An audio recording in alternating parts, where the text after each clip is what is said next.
Following our first look at the movie the other week, the Gladiator 2 trailer has now arrived, and it looks wild. Bringing together the likes of Paul Mescal, Pedro Pascal, and Denzel Washington, the Ridley Scott directed sequel to his 2000 released original is upping the ante in every conceivable way, spotlighting invasions, rebellions, naumachia, and a confrontation with a Rhino he's been trying to bring to the big screen for like 25 years or something. So let's dive into it. I'm Ewan, you're watching What Culture, and with me today to break down the epicness that was the Gladiator 2 trailer is my friend in both this life and the next, Gareth Morgan. How are you doing, Gareth? I'm better now this trailer dropped. My God, I've had this on repeat for about 12 hours straight. My brain is melted. Let's do it! It's a beautiful, beautiful time to be at the movies, I think. I'm so excited for this in a way that I hadn't initially expected to be, because we covered the initial kind of promo of the movie last week. I believe it was in a Vanity Fair article that had all the deets and the first images we saw of Mescal as Lucius and, you know, getting our first plot details and everything. And at that point, my interest started to be piqued even more. And now this trailer, it's one of my most anticipated movies of the year. I love this late era of Ridley Scott, where he's just working flat out, doing amazing things, and seemingly crossing off some bucket list things he wanted to do in some of his older movies. Yeah, it just feels like I love the whole idea of just give Ridley Scott loads of money, let him build all these incredible sets, and just tell stories that nobody else, I feel, is qualified to the level that Ridley Scott is in this particular arena. There are words, well, there are many words. That's why we're going to have a big old chat about it to just describe what we have seen in this trailer. Like the glimmers of performance that we've seen, they've sold me straight away. Like whether you had any doubts about anyone who was cast in this, I don't think there should have been, because everyone who's cast in this is unbelievable anyway, and loads of other stuff. But here you see Paul Mescal just really dominate the screen in this. I feel like this is going to be, it's hard to call it a breakout moment for him, because like star-making turn, maybe. Obviously he had, like, you know, previous roles in After Sun and stuff where he was highly praised, but this is like, we've talked so much recently over the last few years about the lack of like new Hollywood stars.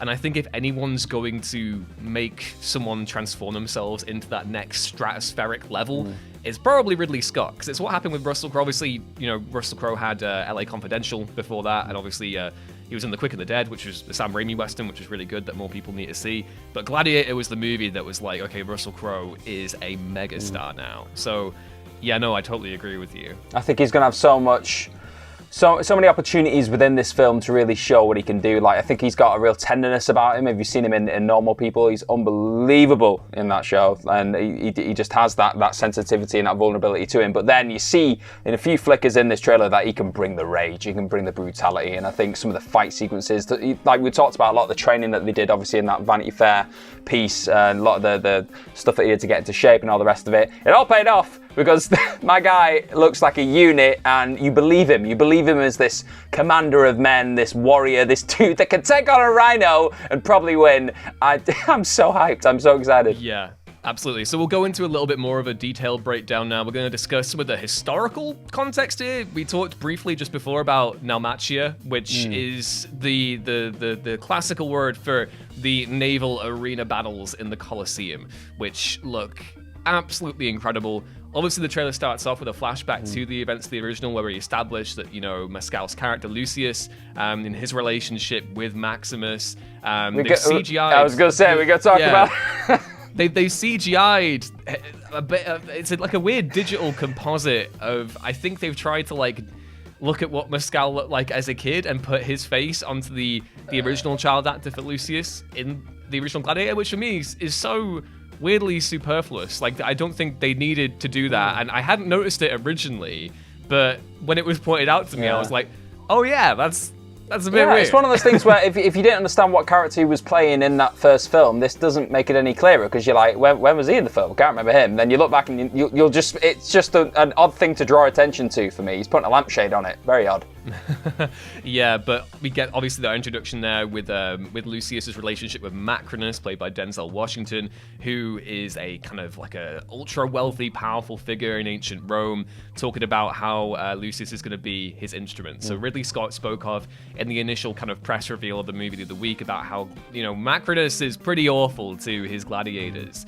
And it seems from the way that the trailer is going, Macrinus has his own machinations of power, and I imagine that Lucius is going to be central to that, which we'll get to soon. We'll talk about the Neomachia here, because I think this is, if you're going to do a sequel and the adage is bigger and better, then for me this exemplifies that, and the Rhino stuff later, which we'll get to. But our first image of the Coliseum here, where we're getting introduced to Lucius in the gladiatorial arena, it's being filled up with water, and there are naval boats inside doing battle with each other, killing each other. And you might think that this is this is almost borderline fantastical. It actually happened. It was a real thing that happened, not in regular frequency all the time, but it was called Naumachia, and it involved basically prisoners of war that had been taken during, you know, Roman conquests and who were condemned to death. They were forced to fight in Naumachia, which is basically a case of where they would have these two kind of naval forces oppose each other, either in a small scale in like an amphitheater or the Coliseum, or sometimes in the actual rivers themselves. And it was basically, the funny thing is as well that I was reading up about this, is that sometimes they would get these guys to reenact famous historic battles that had taken place before. So my only equivalence here would be if today we were in a war and we took prisoners of war, we made them take part in American Civil War reenactments, but they actually killed each other. So imagine you just minding your own business, man, in Numidia, and you get taken, your family gets killed, you're taken back to the Roman Empire, like, well, you know, this is crap, I'm a slave now. Oh no. And then you go to this Coliseum. It's like, well, I guess, you know, I'll get a quick death. I'll like do some like Coliseum fighting or whatever. This still sucks, but hey ho, maybe I'll be okay. And then your guy comes up to you and goes, you're a Greek, you're a Persian, go on these two different boats, you're gonna fight each other now for our entertainment. That's basically what's happening here in this shot. And the coolest thing of all, it's a kind of blink and you'll miss it moment in the trailer that some people might have overlooked, is that when one guy gets shot with an arrow and falls into the water of the Coliseum, a shark gobbles him up. We got sharks in this thing, man. I mean, I don't understand. There's been a lot of like nitpickiness regarding this trailer in the past 24 hours. I feel like that should obliterate any skepticism for this film, right? How did they catch a shark? Man, they just put him in there. just drop it in. Oh, I love it. Yeah, I'll kill him for 100. I'll capture him for 200. And for 300, I'll put him in your stupid historical reenactment naval battle. I love it. And my mind's just gone to like a scenario there where like, yeah, we're going to reenact this battle. Here's your line. Here's your line. Great. And then this person like stands up there. They're in the middle of the battle, and then they botch the lines, and it's like, oh, then they get. It's just the stress. Idea like, oh, these are fake swords, right? Oh, right. This is a bit sharp. Yeah. But is this drawing blood? Fake blood? No, concert. Oh no, that's me. That is all me. Yeah, I'm so engaged in this fight. Like, it looked. It was one of those things where it wasn't even like a bucket list thing. It was just like, oh, I didn't know I needed that. I didn't even know this thing existed. Yeah, it was riveting, and it popped. It really popped off the screen. Like the visuals of this, like when you had that big zoom out shot, and you've got the, I think is it the Coliseum or an amphitheater? This yeah, it's the Coliseum. Coliseum. Itself, yeah. Right. So it zooms out of it, and then you just see the colours, the actual water. Just look, the water itself. I was like, I'd like to go for a dip in that. That looks absolutely gorgeous. Then I saw a shark, and I immediately regretted my decisions. It's like we could probably like move into the actual set design now and the costume design and everything else, because that theatre within itself looks incredible. But then there was a few moments where I think it was like Pedro Pascal's the shot of Acacius walking up to the two emperors, Caracalla and Gita, on the chariot in front of all the people with all the buildings behind. It looks lived in. It looks like he's just dropped a camera. He's gone in a time machine, just dropped it, bang, middle of Rome, and it's utterly majestic. Yeah. For Caracalla and Gita in particular makes them look demonic. Yeah. And Scott talked about in that Vanity Fair article about them basically being a real life Romulus and Remus and being damaged goods from birth. That was his quote. They do look monstrous here. And again, I won't be getting into actual historical sport. I know it's history, but I feel like it's best if people who don't know the actual twists and ins and outs come to learn the story through this movie. But the way that they interact with each other, oh my god, like they look incredible and terrifying. I think, Acacius is making the case for he's making the Acacius for feeding the people, and then the line is what they can eat war, and then there's again. Oh, brilliant. There's a super hammy moment right at the end as well from Joseph Quinn, isn't it? When he's like just the gods, he's something about the gods, he's screaming, he's going bright red. I was like, yes, this is what I want from my villains. I just want absolute hammy, cartoonish madness. Like, oh, yeah, they look like just absolute slime balls throughout this trailer, so I want to see them get their comeuppance. And it looks like Macronus is going to be in opposition to them. Again, there's real-life history going into here, but Denzel Washington's character seems to have his own designs for power. We see him amassing an army at some point, and I don't know about you, Gareth, but I figured that Acacius and Lucius are going to figure heavily in that. We obviously see Acacius and Lucius fighting each other here, but I'm convinced that they have a common ground here in terms of, Acacius, we see he's got doubts about his commitment to the Roman emperors. He doesn't want to lead his men to, into unjust wars where they're just going to die for the sake of dying. So he's got beef with the two emperors as well, and a conflicted loyalty there perhaps. And I do wonder if Acacius and Lucius will bury the hatchet, as it were. Obviously, we know that Acacius has a history with Maximus as well, as was revealed in the Vanity Fair article of the week. So my thinking right now is that we're going to see some kind of Acacius-Lucius alliance later on in the movie. And I do have a sneaking suspicion that old Denzel Macronus is gonna throw them under the Coliseum. Yeah, there was a few little details there when it comes to his character, especially like we were just speaking about before we came on, that he says something about being owned at some point. So whether he was a slave that maybe even went through the gladiator ranks himself and then like rose up and got into the position just by playing off people and stabbing each other in the back, all the rest of it, like that kind of stuff. Whether he does that again to really just get control. I think he wants to just be the top dog like they all do in this political landscape during Rome at this time. Everyone just wanted to be at the very top and do whatever it took just to get themselves there. Also, something that I thought was really fascinating in this trailer is the fact that Maximus's ghost, like the spectre of it is there throughout this trailer. Like you've got there's a point where Lucius gets given his ring, his armor's there. Like he is mentioned. He's there without being there in that kind of sense. And I hope that is the overriding feeling in the film itself. It isn't just constant. Oh, I remember Maximus did this. Oh, I remember Maximus. That like it's not just constantly addressing him. He's just there. The spirit of him is there, and there's like a connective tissue between those films without like having a flashback of him like as a ghost or something like that. Maybe there might even come a point where Lucius wears his armor or something like that, because there was a point in the trailer where he's like touching his armor, and I was like, I could see this. I could see a point where he's wearing it and going into battle, and it's just that's a way of connecting things up as well.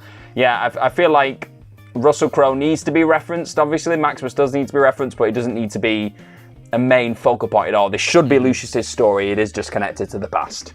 Yeah, no, exactly. And obviously, Gladiator 2 has evolved over the course of many, many years. At one point, there was a wild treatment for the script where it was going to involve Maximus going into the afterlife and like meeting the Roman gods and stuff, which sounds interesting on its own, but probably a little bit too weird for the scope of the original movie. And I agree with you. I like that Maximus is kind of, like a specter, like you said. He's kind of looming over, his influence there. And Lucius as well, I think he's going to be looking to Maximus to be, as a symbol of endurance, as a symbol of strength, as a means of carrying forward and doing the right thing. And we know that Jimon Honsu's character is obviously returning from the original movie as well, who has his own relationship with Maximus from there. So, lots of really cool stuff there. I want to talk as well, apart from the basic kind of plot synopsis breakdowns that you can see here. Obviously, Lucius appears to be losing his wife and child during the siege of Numidia when he gets brought back to Rome. I want to talk about the Rhino scene, because even though I think the Naumachia sequence was the kind of highlight of this trailer, the Rhino scene has a lot of interesting history behind it, because Ridley Scott, as I mentioned before, has been trying to get this thing onto the big screen for a very, very long time. He tried to get it in the original Gladiator, but couldn't due to a mixture of rhinos apparently being great to work with, but once you let them go, they're very hard to take back control of. And secondly, CGI constraints. The budget was basically too limited to actually do it. And there was a really good, there was a fun write-up from IGN yesterday talking about this, which referenced a 2020 interview with comicbook.com that producer Doug Wick had, and basically said that it was, quote, a running joke that if we ever do a sequel, Ridley gets his Rhino. Now, Ridley gets his Rhino, I think, is the perfect that should be the subtitle for the movie, Gladiator 2. Ridley gets his Rhino. I love that. And he's got his Rhino now, and it looks great. Obviously, there appears to be some goring going on because we get one shot of the Rhino, getting ready to charge, and then it doesn't have any blood in its horn. And then the next time we see him and Lucius throws his pocket sand in your eye, it's a bit gory and bloody. So I'm expecting a lot of Rhino carnage there. I'm so hyped. Yeah, that Rhino bit it popped me huge. I was popping at left, right, and center in this trailer, but that moment, just seeing the bloody horn, I was like, oh my goodness, things are going to escalate inside the amphitheater, inside the Coliseum. I really am. I'm locked into all the drama, obviously, a lot of the drama, the character relationships, all those kind of things. There's a lot of moral grayness going on, really, all over the place. But I think those sequences, those duels, those all-out war moments within the Coliseum are going to be spectacular. Like the few shots, the few little moments that we saw there of Pascal and Mezcal clashing with the swords, I was like, when does this release? November? Why is it not November? No, November 22nd in the United States. And we get it a week earlier in the UK. We get it November 15th. Yeah. So super excited about this. I cannot wait for it. I'm just so happy to see epic scale movies on the big screen again. Obviously, we just had Horizon. We got Gladiator 2 now. I love the sense of scale we're getting with here. It feels like a proper event movie. Not a volume in sight from the looks of it. Exactly. I'm hoping that this is a movie that everyone's going to turn out to see. It's got some of the biggest stars going. Denzel Washington is probably our greatest living actor. We've got Pedro Pascal, who's obviously become a huge star as well. So fingers crossed this becomes a huge win for movies in 2024. But I think that's all I've got to say, Gareth. I don't know if you've got any other closing thoughts. No, not many. I'm just, you got me. You got my money. Like you had it from the breakdown that we did on the Vanity Fair piece, but this trailer, it's everything it needs to be, really. 3 minutes of just madness, absolute madness, and a bit of Kanye West in there. Why not? Why not? Look, Gladiator 2, Ridley gets his Rhino. That was our breakdown of the trailer. I want to know what you all think of the trailer down in the comments below. Are you even more excited for Gladiator 2, or are you still a bit skeptical? Let us know down there. Don't forget to do a like if you enjoyed it, and subscribe to What Culture for more juicy news like this, straight to your inbox every single day. Either way, thank you all for watching. I've been Ewan, this was Gareth, and please, please, please keep your fingers crossed that no one abducts you and puts you in an amateur, because that sounds like a not fun time. Yeah, don't go for a dip. Bye-bye.